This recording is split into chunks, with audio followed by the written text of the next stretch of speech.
काही महत्त्वाच्या चालू घडामोडीला रिव्हिजन मारणार आहेत. आपल्या व्हिडिओचा पहिला प्रश्न बघा. जागतिक अजिंक्यपद बुद्धिबळ स्पर्धेचे विजेतेपद कोणी पटकावलेलं आहे? तर याचं बरोबर उत्तर बघा डी गुकेश. लक्षात ठेवायचं बघा, जागतिक अजिंक्यपद बुद्धिबळ स्पर्धेचं जे काही विजेतेपद आहे ते डी गुकेशने पटकावलेलं आहे. पुढचा प्रश्न बघा, जागतिक अजिंक्यपद बुद्धिबळ स्पर्धेचं विजेतेपद पटकावणारा डी गुकेश हा कितवा भारतीय ठरलेला आहे? तर दुसरा भारतीय व्यक्ती हा ठरलेला आहे. भारताचा बुद्धिबळपटू डी गुकेशने कोणत्या देशाच्या डिंग लिरेन याला चेकमेट करून जागतिक अजिंक्यपद बुद्धिबळ स्पर्धेमध्ये विजेतेपद पटकावलं? तर चीनच्या. लक्षात ठेवायचं, चीनच्या. पुढचा प्रश्न आहे, टाइम मासिकाचा पर्सन ऑफ द इयर 2024 पुरस्कार कोणाला जाहीर झालेला आहे? तर डोनाल्ड ट्रम्पला हा जाहीर झालेला आहे. पुढचा प्रश्न बघा, कोण एकूण संपत्तीचा 400 अब्ज डॉलरचा टप्पा पार करणारे जगामधील पहिले व्यक्ती ठरले? तर इलॉन मस्क हे ठरलेले आहेत. कोण? Elon Musk. कोणत्या राज्याने मुख्यमंत्री महिला सन्मान योजना सुरू करण्याची घोषणा केली आहे? तर दिल्ली राज्य सरकारने मुख्यमंत्री महिला सन्मान योजना चालू करण्याची घोषणा केली आहे. 34व्या व्यास पुरस्काराने कोणाला सन्मानित करण्यात आलं? तर सूर्यबाला. लक्षात ठेवायचं बघा, सूर्यबालाला या एका वर्षाच्या चालू घडामोडी मिळणार आहेत आणि त्या पण 149 रुपयामध्ये बघा. त्याचबरोबर आपले जेवढे काही व्हिडिओ झाले असतील बघा, इतिहास, भूगोल, जे काही टॉपिक असेल बघा जीकेचं, ते सगळे तुम्हाला या ठिकाणी प्रश्न मिळणार आहेत बघा. तुम्हाला फक्त 149 रुपयामध्ये मिळणार आहेत. अतिशय कमी किमतीमध्ये बघा तुमचा जीकेचा हा टॉपिक पूर्ण कव्हर होणार आहे आणि चालू घडामोडीबद्दल एकदम निश्चिंत राहायचं आहे बघा.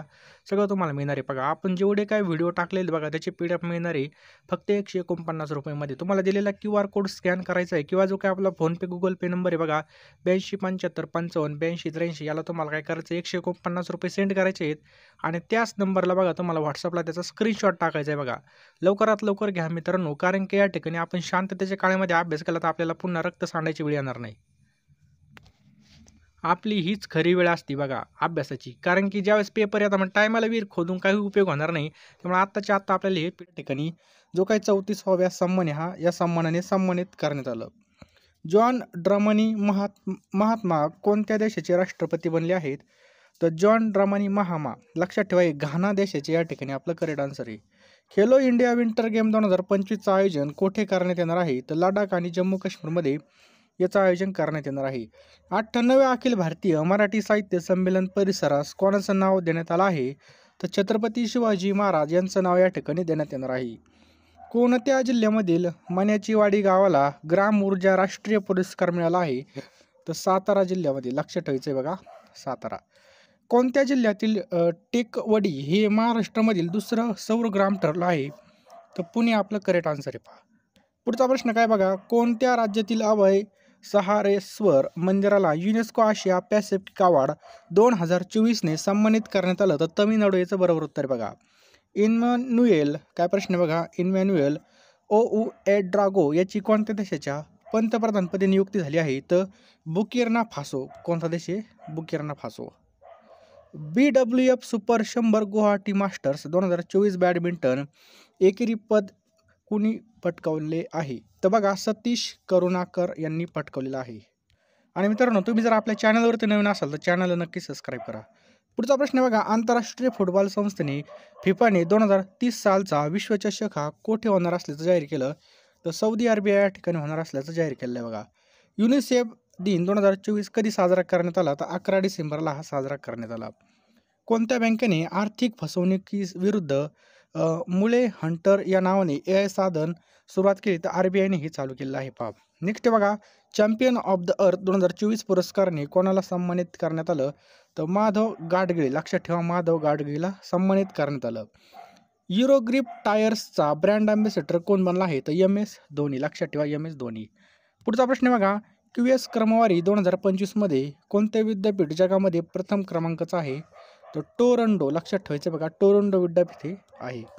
कोणती संस्था QS क्रमवारी 2025 मध्ये भारतामधील विद्यापीठामध्ये अव्वल ठरली आहे? तर IIT दिल्ली आपलं करेक्ट आन्सर आहे. कोणती? IIT दिल्ली. BCCIच्या कार्यकारी सचिवपदी कोणची नियुक्ती करण्यात आली आहे? तर देवजीत सैकियाची या ठिकाणी नियुक्ती करण्यात आली आहे. गृहमंत्री अमित शहा यांच्या हस्ते कोठे वल्लभभाई पटेल यांच्या पुतळ्याच्या अनावरण करण्यात आलं आहे? तर जोधपूर या ठिकाणी अनावरण करण्यात आलेलं आहे. जागतिक मानवी हक्क दिन 2024 हा कधी साजरा करण्यात आला? तर आपल्या सर्वांमध्ये 10 डिसेंबर. अमेरिकेमधील राज्य नेब्रास्काने कोणती तारीख महात्मा गांधी स्मृती दिन म्हणून घोषित केली? तर 6 डिसेंबर. आणि दरवर्षी गीता जयंती कधी साजरी करण्यात येते? तर 11 डिसेंबरला ही साजरी करण्यात येते. संमेलन हे पुणे जिल्ह्यामध्ये होणार आहे. लक्षात ठेवायचं आपल्याला, पुणे जिल्ह्यामध्ये होणार आहे.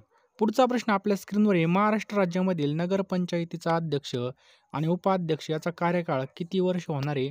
त्याचा सुद्धा या ठिकाणी 5 वर्षापर्यंत होणार आहे. बघा, महाराष्ट्र राज्यामधील नगरपंचायतीचा अध्यक्ष आणि उपाध्यक्षाचा कार्यकाळ 5 वर्ष होणार आहे. कसोटी क्रिकेटच्या 147 वर्षाच्या इतिहासामध्ये एकाच मैदानामध्ये सलग 5 सामन्यामध्ये शतक करणारा पहिला क्रिकेटपटू कोण ठरला आहे?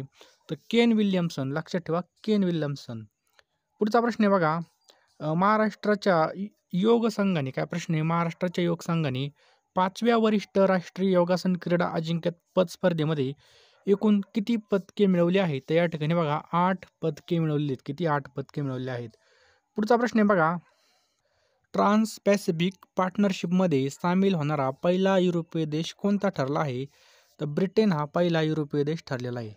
पुढचा प्रश्न आहे बघा, मिखाईल काविलाशविली यांची कोणत्या देशाच्या राष्ट्रपतीपदी निवड झाली आहे? तर जॉर्जिया देशाच्या राष्ट्रपतीपदी यांची निवड झालेली आहे. पुढचा प्रश्न आहे बघा, फेसिंग कन्फेडरेशन ऑफ आशियाच्या महासचिवपदी निवड होणारे पहिले भारतीय कोण ठरले आहेत? तर राजीव मेहता ही ठरले आहेत. कोण? राजीव मेहता. नुकतेच मंजूर झालेले वन नेशन वन इलेक्शन विधेयक लोकसभेमध्ये कोणी सादर केलं? तर अर्जुन राम मेघवाल यांनी बघा हे सादर केलेलं आहे. कोणता दिवस हा राज्य पातळीवर प्रतिवर्षी अल्पसंख्याक हक्क दिवस म्हणून साजरा करण्यात येणार आहे? तर 18 डिसेंबर. कोणता दिवस आहे बघा? 18 डिसेंबर. पुढचा प्रश्न आहे बघा, पद्मश्री पुरस्कार विजेत्या तसेच एनसायक्लोपीडिया ऑफ द फॉरेस्ट अशी ओळख असणाऱ्या तुळसी गौडा यांचं नुकतंच वयाच्या कितव्या वर्षी निधन झालं? तर बघा त्या 86 वर्षाच्या होत्या. कितव्या? 86. देशातील पहिली मधुमेह बायोबँक कोठे स्थापन करण्यात आली? तर चेन्नईमध्ये स्थापन करण्यात आली. पुढचा प्रश्न बघा, फ्रान्सवा बायरू यांची कोणत्या देशाच्या पंतप्रधानपदी नियुक्ती करण्यात आली आहे? तर फ्रान्सच्या. लक्षात ठेवा, फ्रान्स. जगामधील 100 सर्वात शक्तिशाली महिलांच्या यादीमध्ये किती भारतीय महिलांनी स्थान मिळवलं आहे? तर 3 भारतीय महिला आहेत पहा आपल्या. महिला प्रीमियर लीग, त्याला आपण बघा बायांची जी काय IPL आहे बघा, त्या लिलावामध्ये कोणती क्रिकेटपटू सर्वात महागडी ठरली आहे? तर सिमरन शेख. लक्षात ठेवायचं आहे, सिमरन शेख. भारताची कोळशाची आयात चालू आर्थिक वर्षामध्ये पहिल्या 7 महिन्यामध्ये किती कोटी टनांपर्यंत पोहोचली? तर 16.24. पुढचा प्रश्न बघा, ए मेव्हरिक इन पॉलिटिक्स हे पुस्तक कोणी लिहिलं आहे? तर मणिशंकर अय्यर यांनी हे लिहिलं आहे. यंदा बघा प्रयागराज या ठिकाणी कोणत्या तारखेदरम्यान कुंभमेळा आयोजित केला जात आहे? तर 13 जानेवारी ते 26 फेब्रुवारीमध्ये बघा कुंभमेळा आयोजित केला जात आहे. नुकतेच कोणत्या देशाने महाशक्तिशाली हायपरसोनिक शस्त्रे निर्मित केली आहेत? तर भारत. लक्षात ठेवायचं आहे, कोणत्या देशाने महाशक्तिशाली हायपरसोनिक शस्त्रे निर्मित केली आहेत? तर भारत. भारतामध्ये कोणत्या तारखेला विजय दिवस साजरा करण्यात येतो? तर 16 डिसेंबरला. याचं करेक्ट आन्सर बघा नुकतेच झाकीर हुसेन यांचं बघा निधन झालं आहे. तर ते कोणत्या क्षेत्राशी संबंधित होते? तर बघा ते तबला वाजवायचे, म्हणजे तबलावादक होते. कोणत्या संघाने दुसऱ्यांदा सय्यद मुश्ताक अली ट्रॉफीचा खिताब जिंकलेला आहे? तर मुंबई या संघाने बघा सय्यद मुश्ताक अली ट्रॉफीचा खिताब जिंकलेला आहे. पंतप्रधान नरेंद्र मोदी यांनी कोणत्या ठिकाणी महाकुंभ मेळ्यासाठी कलश स्थापना केली? तर प्रयागराज या ठिकाणी बघा त्यांनी स्थापना केली. वर्ल्ड हिंदू इकॉनॉमिक, काय प्रश्न आहे, वर्ल्ड हिंदू इकॉनॉमिक परिषदेचे आयोजन कोठे करण्यात आलं? तर मुंबईमध्ये बघा वर्ल्ड हिंदू इकॉनॉमिक परिषदेचं आयोजन करण्यात आलं. 22वा दिव्य कला मेळावा कोठे आयोजित करण्यात आला होता? तर दिल्लीमध्ये बघा 22वा दिव्य कला मेळावा आयोजित करण्यात आला होता. सध्या चर्चेत असणारे गुरुवायूर मंदिर कोणत्या राज्यामध्ये? तर केरळ राज्यामध्ये बघा चर्चेत असणारं. आशिया महिला हँडबॉल, काय प्रश्न आहे, आशिया महिला हँडबॉल चॅम्पियनशिप 2024 कोणत्या देशाने या ठिकाणी सुवर्ण पदक जिंकलं? तर जपानने या ठिकाणी जिंकलेलं आहे. ICC men's player of the month November महिन्याचा जो काही पुरस्कारासाठी कोणाची निवड झाली आहे? तर हारिस रौफची या ठिकाणी निवड झालेली आहे. भारत देश 2035 वर्षापर्यंत स्वतःचं अंतराळ स्थानक उभारणार असून त्याचं नाव काय असणार आहे? तर भारत अंतरिक्ष स्थानक. लक्षात ठेवायचं, भारत अंतरिक्ष स्थानक. राष्ट्रीय ऊर्जा संरक्षण दिवस कधी साजरा करण्यात येतो? तर लक्षात ठेवा 14 डिसेंबरला बघा हा साजरा करण्यात येतो. कधी? 14 डिसेंबरला.